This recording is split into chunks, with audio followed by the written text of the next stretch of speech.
Dear friends, welcome to Investing Now, a channel where you can find fundamental analysis on companies. And my proposal for today is to analyze a well-known clothing brand, Levi Strauss Co. And as usual, I like to start with an overview of the company, followed by key figures on income statement, balance sheet, cash flow, the estimation of the intrinsic value, and finally the key points on the company. Let's look now at the overview of the company. Starting first with the size, the company has a market value of 5 billion euros. It's a mid-cap company, well below than the average of other companies within the same industry that I have uploaded here in my database. The number of employees is around 18,000. The value of the beta is 1.2, more or less in line with the average of the industry. In terms of ratios, price to sales currently has a ratio of 1, well below than the average of the industry that has a little bit higher than 4. In terms of price earnings ratio, the current value is 12.65, Refinitiv estimates 11.7. Price earnings growth ratio 3.74 for an average growth of 3.4%, well below than the average of the industry. And that's it for the overview. Looking now at key figures on income statement, the revenue has increased from 2016 up to 2019. It went down in 2020 due to the effects of the pandemic, but recovered soon after in 2021, and it has been increasing ever since. In the last quarter, the revenue has increased by 6% and the net income went down by 41%. Net margin for the last period is around 8%. On average, the value is 6% lower than the average of the industry. Revenue per employee and net income per employee is also lower than the average of the industry. Net income per employee is around 22,000 euros, meaning that each employee generates 22,000 euros per year. And the growth rate is lower than the average of the industry. Looking now for the balance sheet, the total current liabilities were increasing from 2018 to 2022, but on the last quarter, the value has decreased. The total liabilities are decreasing since 2020. The market cap to book value is around 3. Lower values are better, values around 1 are preferable. But here we can see that the value is lower than the average of the industry. In terms of debt to net income, values are aligned with other companies in the industry. Cost of debt is 2% lower than the average of the industry. Debt to equity is 73% lower than the average of the industry. Figures on cash flow. Net operating cash flow is decreasing since 2021. It went down to negative values in the last quarter, which got an impact on free cash flow and free cash flow to equity. The free cash flow to equity was higher on 2020 due to net financing cash flow on positive side here. Cash flow margin 3.1%. Free cash flow to total liabilities 4.1%, cash flow coverage 8.9%, all of these values lower than the average of the industry. I also would like to look at other financial indicators. Here the capital expenditure evolution, which is growing from 2018 up to now. It has increased on the last quarter when compared to the same period of the last year. In terms of capex to revenue, the value is 4.2%, in line with the average of the industry. Capex to total liabilities 6.4%, higher than the industry.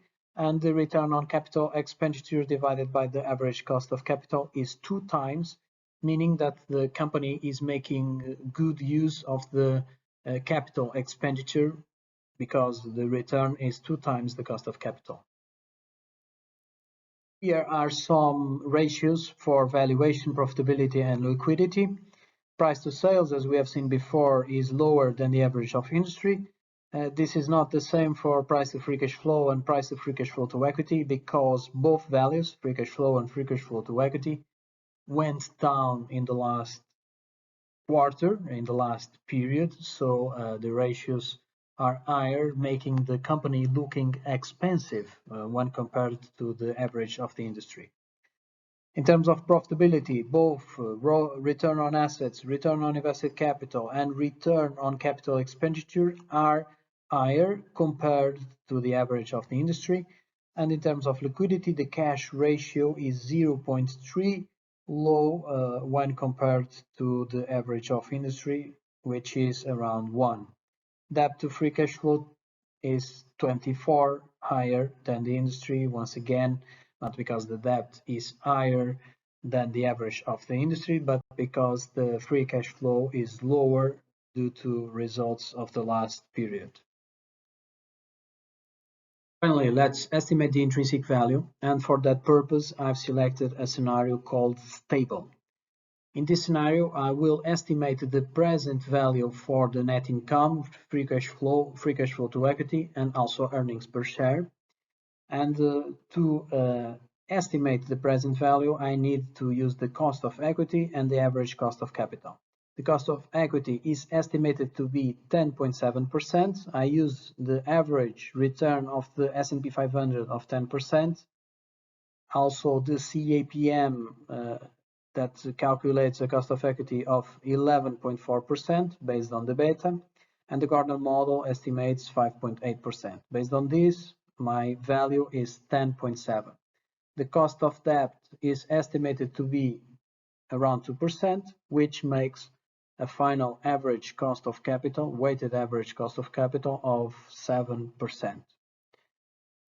Over a period of 10 years, the P/E ratio will go to change from the current value of 12.7, and I consider that on the last year the value is 7.5.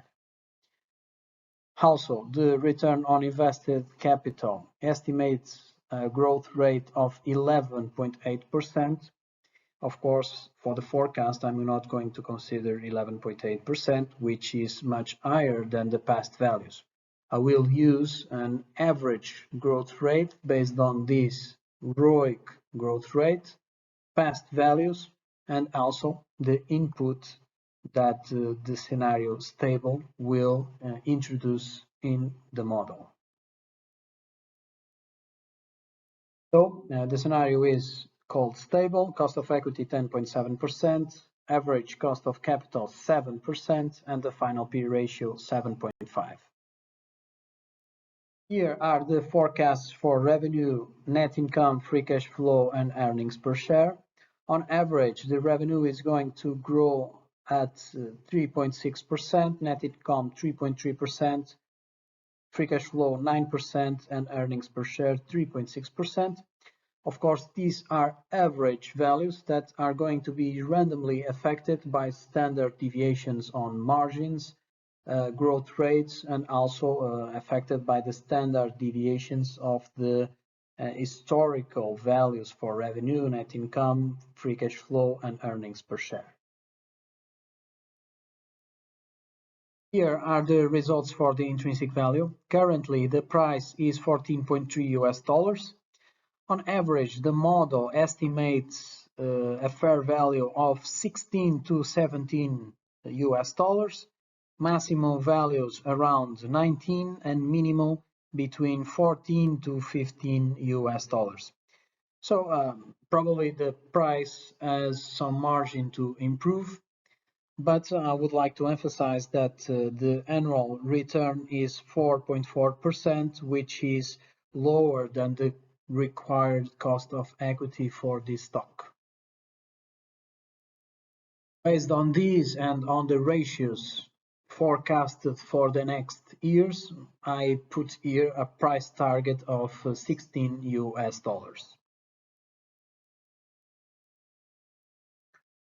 If we look at the price evolution from 2019, which was when the IPO was launched, I have to remember that the IPO was initially priced at $17 and currently the price of 14 is way below than the weighted average of the last 3 years, and the weighted average of the last year also below than the average of the last 200 days. To conclude the analysis, the key points about Levi Strauss & Company. In terms of fundamentals, the most representative markets are America, followed by Europe, Asia, and other brands. Levi's is a market share leader among the key 18 to 30-year-old consumer. Net operating cash flow and free cash flow are negative. This was due to lower gross margins, higher operating expenses. Also, on the last quarter, it has registered strong growth on direct-to-consumer sales. It went up 12%. And currently the DTC sales represents 42% of total revenues. In terms of valuation, it has registered a stable growth over the last 10 years. The last quarter results are negatively affecting the valuation, so the company could be slightly undervalued. Some financial indicators must be improved, otherwise valuations are going to keep down. IPO value was $17 a share, immediately jumped to values of 22. And in general, Levi's is a strong brand. It's been around for 170 years. The motto is quality never goes out of style. There is this idea of a more casual world will impact positively on Levi Strauss & Company. There are also some premium lines that can increase margins. I recall Japanese denim premium brands are selling a pair of jeans about $200, $300 a pair. And of course, the increased DTC sales can contribute to our margins. And this was my analysis of Levi Strauss & Company. I hope that you have enjoyed this video. If you have any comments, please leave it below. I will be very happy to reply. And for the time being, I will be preparing my next video. Thank you very much. See you.